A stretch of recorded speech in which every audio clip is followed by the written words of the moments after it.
তিন ভাবে কপি করতে পারি, আবার তিন ভাবে পেস্টও করতে পারি। আচ্ছা, তাহলে কপি পেস্ট নিয়ে কারো কোনো সমস্যা আছে? এখন আবার আবার বলতেছি, যাই কিছু করে না কেন আগে কিন্তু মার্ক করতে হবে, যে কোটটুক জায়গায় কপি করব একটু আগে মার্ক করতে হবে। যদি মার্ক না করে তুই সারাদিন কন্ট্রোল সি বা কপিতে ক্লিক দিয়ে কপি কিন্তু হবে না। আগে মার্ক করবো যে একটু জায়গা আমার কপি করতে হবে। আচ্ছা, এখন আমরা কি করলাম, চাইতেছি কি যে কাট করে এই যে এইটুক লেখা, এই যে এইটুক লেখা এখান থেকে কাট করে ডাইরেক্ট এই জায়গায় নিয়ে এসে কাট করে আগে কিন্তু কপি করছিলাম। কপি মানে কি ওইখানেও ছিল এখানেও থাকবে, আর এখন মানে শুধু এক জায়গায় থাকবে, মানে এখান থেকে কাইটে ডাইরেক্ট বা মুভ যেটা বলি আর কি, যে মুভ করে বা কাইটে আমরা আরেক জায়গায় নিয়ে এসে করবো। এই জন্য কি করলাম, এটা সিলেক্ট দিলাম, সিলেক্ট দিয়ে কন্ট্রোল এক্স দিলে কাট হবে, কন্ট্রোল এক্স দিলেও কাট হবে। অথবা আমরা যদি রাইট বাটন ক্লিক দিয়ে এই যে এখানেও কাট আছে, অথবা এই যে কেসি চিহ্নটা ক্লিক দিলেও কাট। এই যে এখানে কিন্তু শর্টকাট দেখাইতেছে কন্ট্রোল এক্স। তার মানে সিলেক্ট দেওয়ার পরে কন্ট্রোল এক্স দিলেও হবে, এখানে ক্লিক দিলেও হবে, অথবা রাইট বাটন ক্লিক দিয়ে কাট দিলেও একই কাজ। এখন কাট যে করলাম, আবার কোন জায়গায় এনে বসাবো, যে এই বরাবর আইনে এটা রাখবো। তাহলে আবার কি করতে হবে, হ্যাঁ পেস্ট করতে হবে, আবার পেস্ট করতে হবে। আবার পেস্ট করার নিয়মটা কি, কন্ট্রোল কি আগের মধ্যে। তার মানে কপি করলেও পেস্ট করতে হবে, কাট করলেও পেস্ট করতে হবে। আচ্ছা, তাহলে কাট কপি পেস্ট ক্লিয়ার। আচ্ছা, এই যে ফরম্যাট পেইন্টারটা আমরা পরে দেখাবো, এর আগে আমরা একটু ফন্টের স্টাইলস টুলগুলো দেখা তারপর ফরম্যাট পেইন্টারে যাব।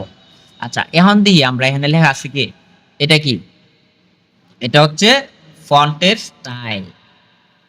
ঠিক আছে, আমরা যদি বাংলা লিখি যখন, তখন আমরা কি করি, মানে বিজয় ক্লাসিক করি, আর এখান থেকে সুতুনি এম যে নিয়ে নিই, সুতুনি এম থেকে। এখন যদি লিখি যে আমার নাম রাফি লিখলাম, ঠিক আছে। আবার আমি যদি অন্য স্টাইলে লিখি আমার নাম রাফি, আমি কি করলাম, এটা নিলাম,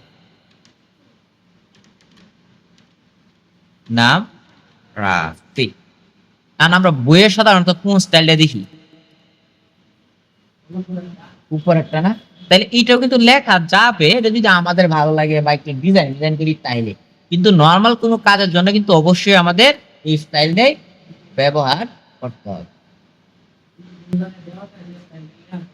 তাইলে তুমি এই স্টাইলটা খুঁজে বাইর করবা যে এটা কোন স্টাইলে লেখছে, বা তারা জিগাইতে পারো যে কোন স্টাইলে লেখা হয়েছে। তখন তারা যে স্টাইল বলবে আমরা সেই স্টাইলেই লিখে দিব। তবে নর্মাল বেসিক কোনো কিছু কাজের ক্ষেত্রে, অফিসিয়াল কাজের ক্ষেত্রে এই স্টাইলেই লিখতে হবে।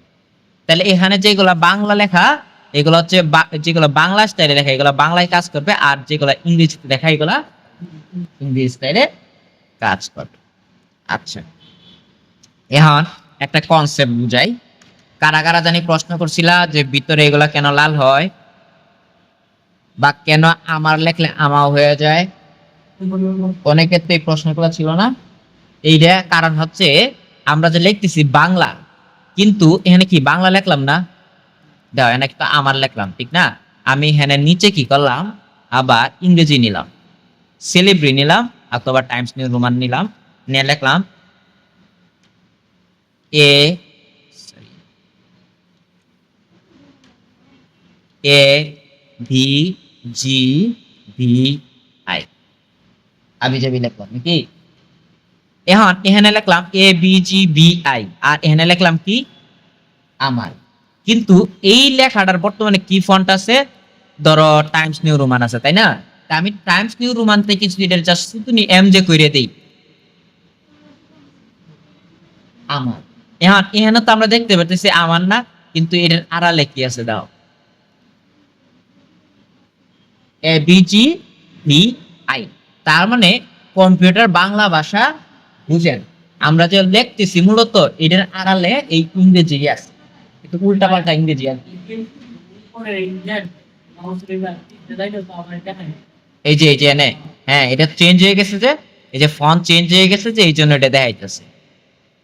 তার মানে আমরা তো লিখতেছি আ বি জা বি, A B G B I, কিন্তু দেখতেছি কি আমার। কারণটা কি, কারণ এই যে দেখতেছি এটা কার গুণে দেখতেছি, ফন্টের গুণে। ফন্ট মূলত হচ্ছে এই যে লেআউটের ফন্টটা, এই ফন্টটা কি করছে আমাদেরকে বুঝাইতেছে যে এখানে আমার লেখা, কিন্তু মূলত কিন্তু এখানে আমার লেখা না।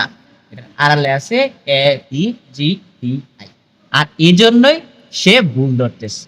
কারণ আমি তো দেখতেছি যে না আমার লেখা, কিন্তু কম্পিউটার বুঝতেছি কি এনে কি লেখা, ABGDI, কম্পিউটার এটা বুঝতেছে।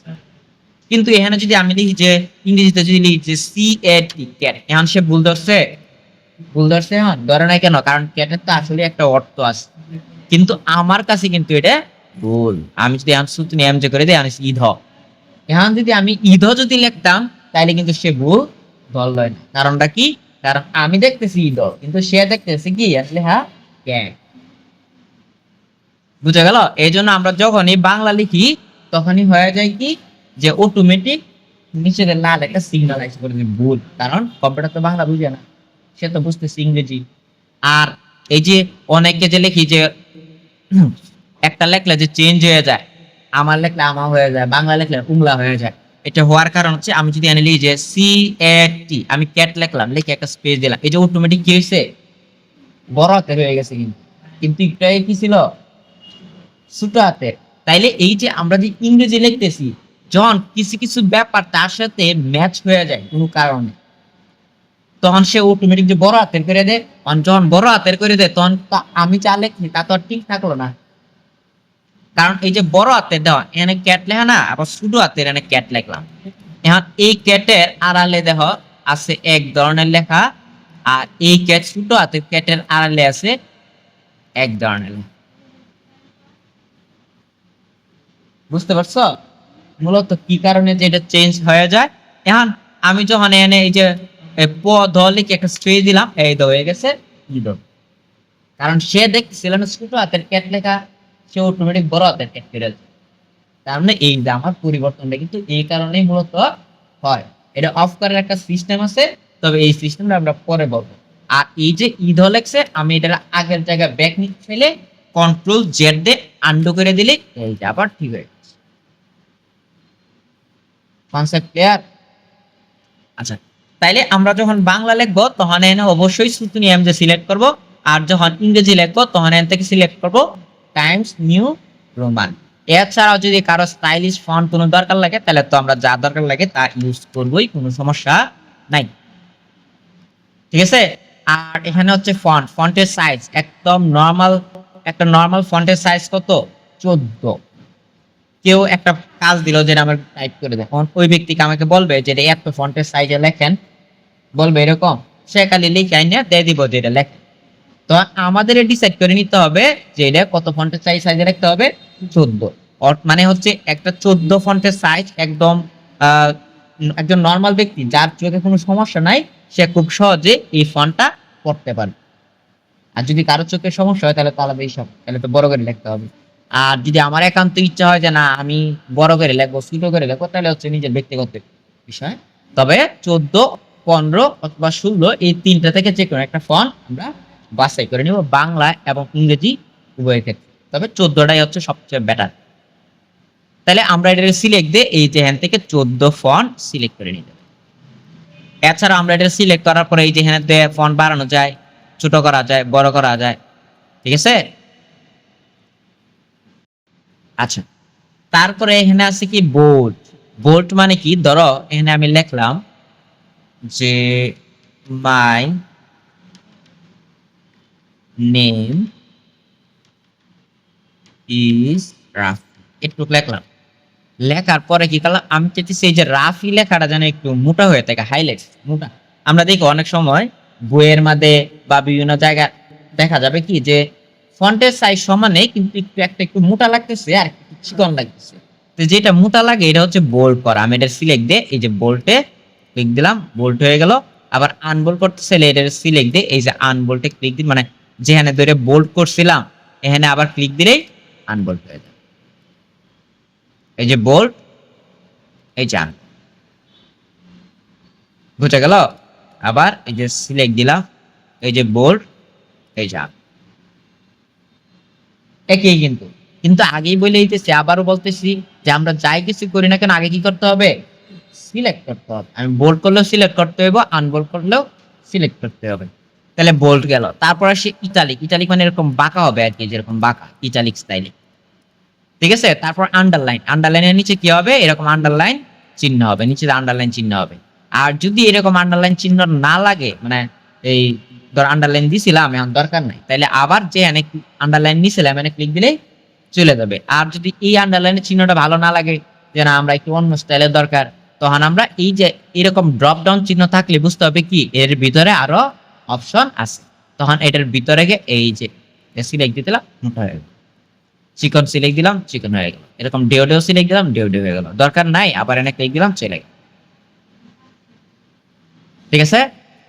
এটা হচ্ছে স্ট্রাইক থ্রো, এটা হচ্ছে কাটা চিহ্ন হয় আর কি, এরকম একটা কাটা চিহ্ন আসবে, এটা দরকার লাগে না আমাদের। আচ্ছা, এটা গেল। তারপরে আসি সুপারস্ক্রিপ্ট আর সাবস্ক্রিপ্ট, এই দুইটা দেখাই শেষ করে দিই। সুপারস্ক্রিপ্ট সাবস্ক্রিপ্ট কি কাজ করে, আমরা ধরো আমরা অনেক সময় 15তম, এটা কি হয়েছে সুপারস্ক্রিপ্ট হয়ে গেছে, বা ফার্স্ট 1s দিলে ক্লেডে স্পেস দিলে অটোমেটিক হয়ে যায়। কিন্তু যদি আমি 1 স্পেস s দিলে কি এখন যদি দেই তাহলে কিন্তু অটোমেটিক হবে না। এখন যদি চাই যে না এটা আমার আবার সুপারস্ক্রিপ্ট করতে হবে, মানে উপরের দিকে নিতে হবে, তাহলে এই s টিটারে শুধুমাত্র সিলেক্ট দিব, সিলেক্ট দেওয়ার পরে এই যে সুপারস্ক্রিপ্টে দিলেই সুপারস্ক্রিপ্ট হয়ে গেছে। আর সাবস্ক্রিপ্টে ক্লিক দিলে সাবস্ক্রিপ্ট হয়ে যাবে। এই একটাকে বলে সুপারস্ক্রিপ্ট আর একটা বলে সাবস্ক্রিপ্ট। নরমাল করতে চাইলে যেটা চালু আছে এটাকে আবার ক্লিক দিলে নরমাল হয়ে যাবে। যে কোনো জিনিস নরমাল করতে চাইলে মানে যে এনাতে চালু করছিলাম বা যেটা চালু আছে না আরেকবার ক্লিক দিলে এটা ডিসেবল হয়ে যাবে। ঠিক আছে, আজকে এই পর্যন্তই থাক। তারপরে কালকে আমরা এই স্টাইলগুলো দেখব, স্টাইল এইগুলা দেখে তারপর অন্যান্য জিনিসগুলো। আজকে যেহেতু প্রথম ক্লাস এই জন্য বেশি দেখাবো না, আগে বুঝি তোমরা কেমন নিতে পারো, তারপরে হচ্ছে বাকিগুলা।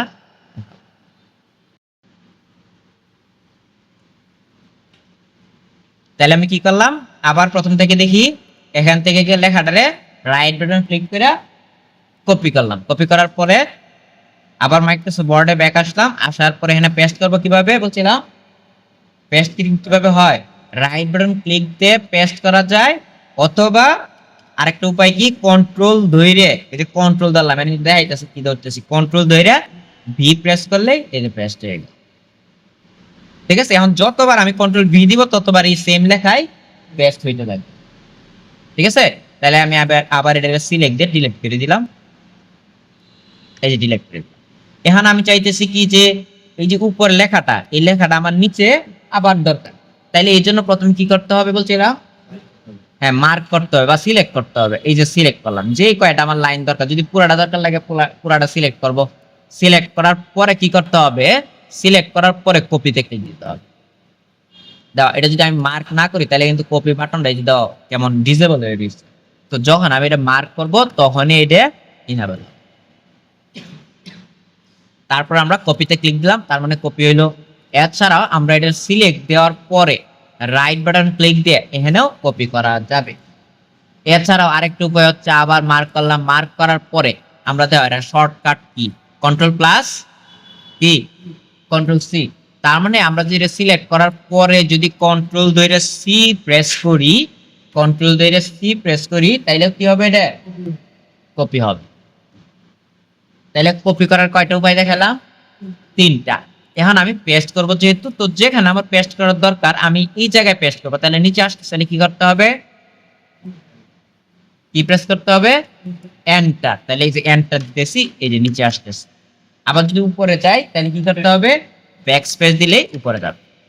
মানে মূলত হচ্ছে একটা ফাঁকা স্থান হইতেছে, তো এই ফাঁকা স্থানটা ডিলিট করে দিলে উপরে উঠবে, আর যখন ফাঁকা স্থান আরো বাড়াবো তখন নিচে নামবে।